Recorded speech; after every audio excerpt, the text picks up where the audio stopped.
Good Morning. It's Wednesday, February 5th, I believe. Unless yesterday was the 5th and today's the 6th. It's February 5. It's a cool, chilly, 60 degrees.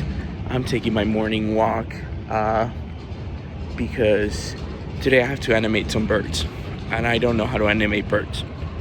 So I'm gonna be just sitting and observing, hopefully see some swans flying. So come with me.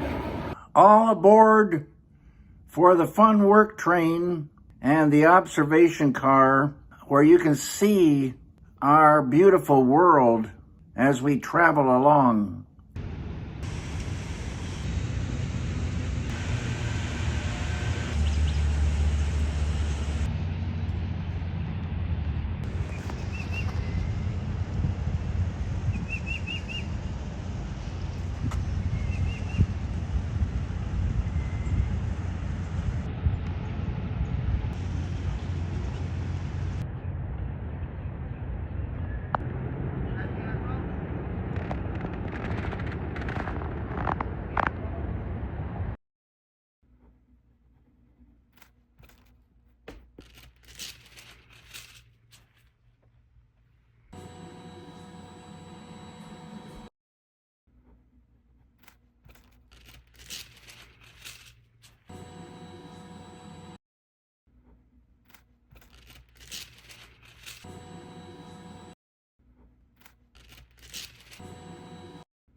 And that's kind of the process. So at the end, it should look a little bit like.